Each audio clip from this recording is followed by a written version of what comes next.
the scene. In fact, he had a couple of them over there. D'Entremont's going to at least make him finish on the other lane this time, but the way Mazza's been striking, he's hitting both of them. And we get our first look at big Dave D'Entremont. Well, he's a great player, looking to get that dominant game that he had a couple of years ago back. Had a little problem this year, but take a look at this powerful style. And right there he says, hey John, I'm here. So interesting, these big guys sometimes get so powerful so smoothly. Billy Williams like that. Yeah, and Dave is another good example of a big man who's very powerful, but does it in very nice rhythm and motion. And John Mazza certainly has found a little bit of room on both lanes as he looks down at the rack. He goes for a re-rack, doesn't like the way they're sitting on 71. If I were to guess, I'd say that it looks like the head pin a little bit to the left, closing the rack down a little bit for the left-handed John Mazza. How's that one look? It looks about the same. John defeated Dave D'Entremont in match play rather easily, but they're all even right now. 7-pin, left lane, second frame.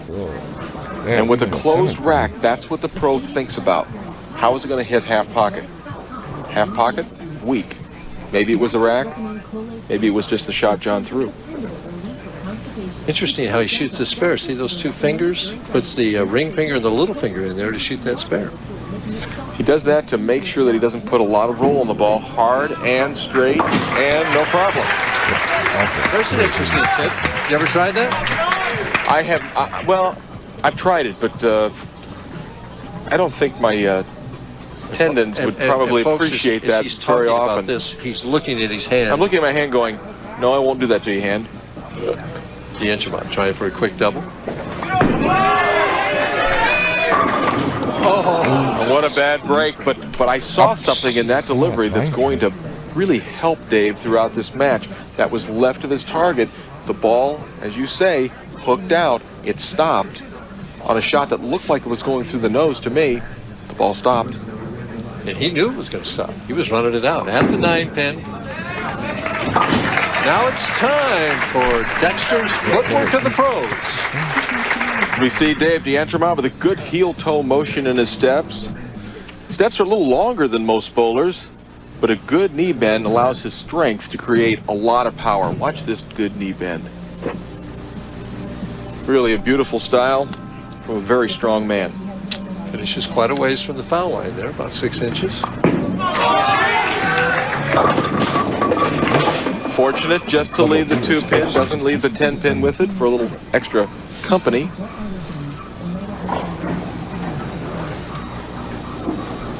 And there's Dave's wife, Sylvia. She flew in today from Cleveland. Not sure the trip. Well, I'm sure a lot of people in Cleveland aren't real pleased at the outcome of the series, but I thought that the Indians really did a great job, and they were just a little bit outplayed towards the end. Just a little bit. John Mazza in the 3rd frame with a 1-pin lead, needs to strike to keep it.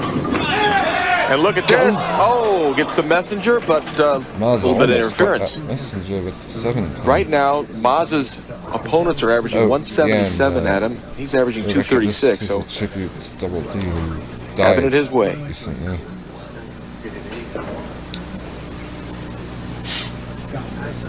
Cross lane at the 7-pin. As he converts that, we want it for you.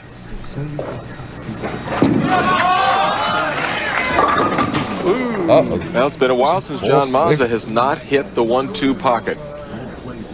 Now, do you think that the 2 7-pins caused him to ease up again? You know, a lot of times when you leave a half pocket 7 for a left-hander or a half pocket 10 for a right-hander, you want to fit the ball a little deeper in the pocket. And I think what happened on that shot was he lost his speed control. The ball hooked early on him. At the spare.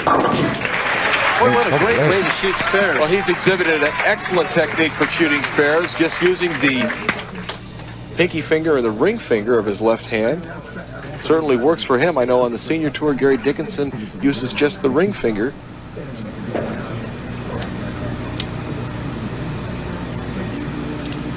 Fourth frame, D'Entremont leading by 3. Uh-oh. Snapped hard, left at 3-6. PBA Hall of Famer, former Public Relations Director for the PBA, Bud Fisher.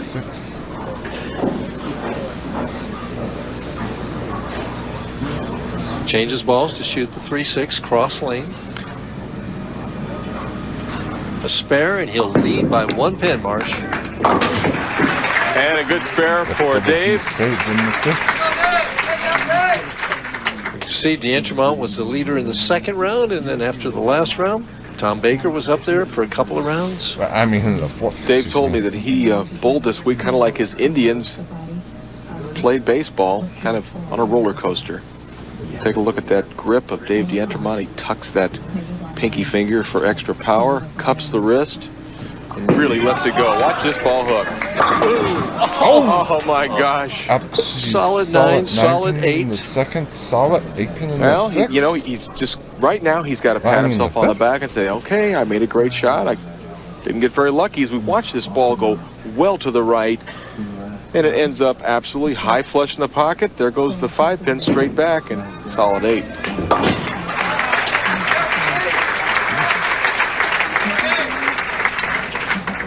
Well, match is all even. And there's another good break for John Mazza. Well, right now, if he strikes, we have an even match halfway through the championship game. And every time somebody has given him an opportunity, he's walked right through the door. Isn't that, you know, you watch these bowlers bowl. You watch Dave D'Entremont leave a solid 8, and then take a look at the pin action on a shot that looked like it might have been the bucket. Crumble, crumble, there they go. That ball was very light in the pocket, and that's his cheesecake strike with excellent crumble crust. Yeah, he'd like to turn that into a double right here and take a 10-pin lead. Or the double and the lead. There's a great shot from John Mazza. He just splits the 8 and the 9 pin with the ball. That was a double. For the first time in the match, D'Entremont is trailing as he bowls on the right lane, 72 in the 6th frame. As the graphic shows, he's working on a spare in the 5th frame.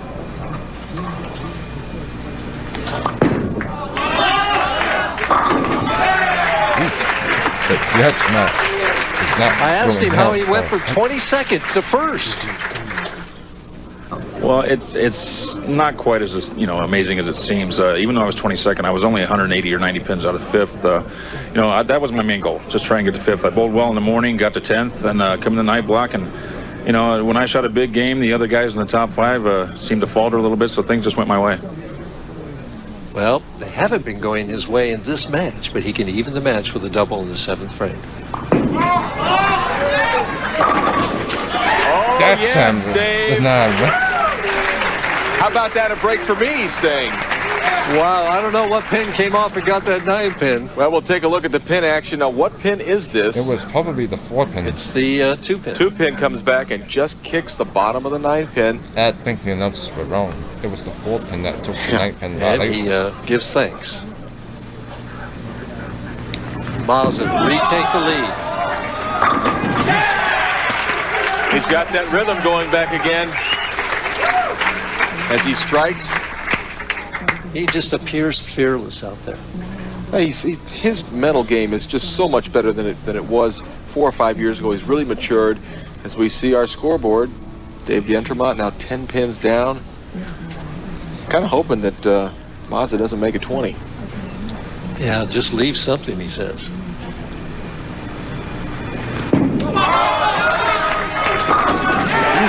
John Mazza looking very, very good. You know, he was on our telecast last week, shot that 290 in the opening game, and then lost the second match. D'Entremont in a must-strike situation, trailing by 20 pins, 8 frame, right lane.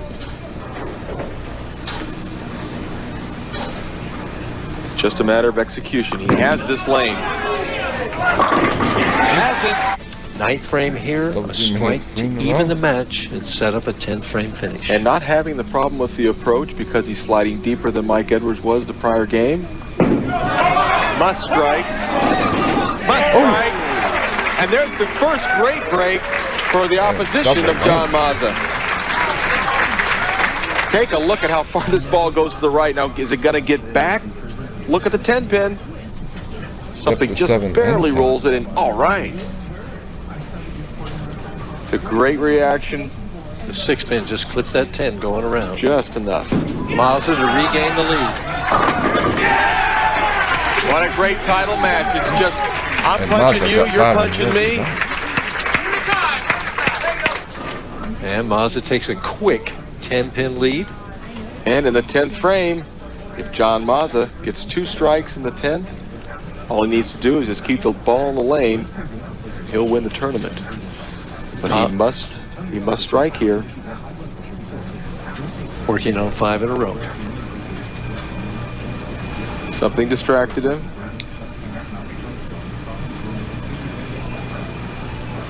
Reset. Puts that hand on the ball.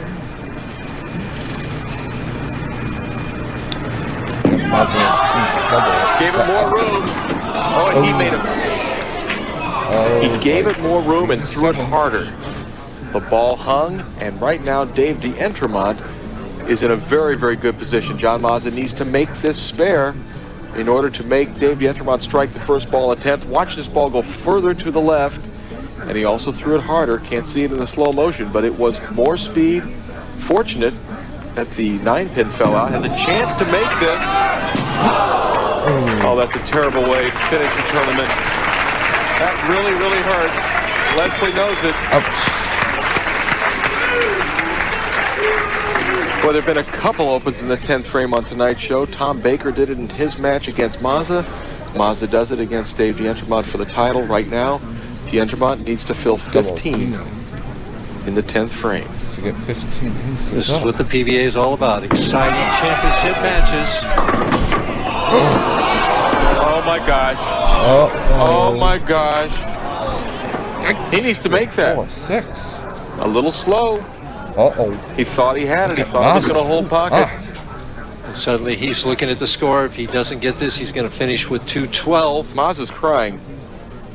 He is, but I'll tell you what, John, as hard as Dave D'Entremont can throw the ball, it's not inconceivable that he could bounce this out. Very doubtful, but look at the speed. Doesn't happen. John Mazza. Whoa. Sat on the bench. John Mazza wins, and boy, he is absolutely just sobbing. Tough emotion to play it. The hug between the two bowlers. Mazza can't believe his good fortune. D'Entremont can't believe that he split in the 10th frame. Wow.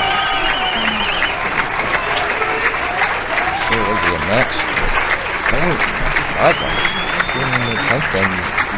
Double D just gave it up right to him.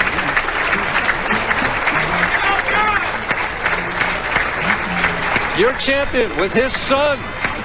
We'll be back to talk to him after this. Don't touch that remote. John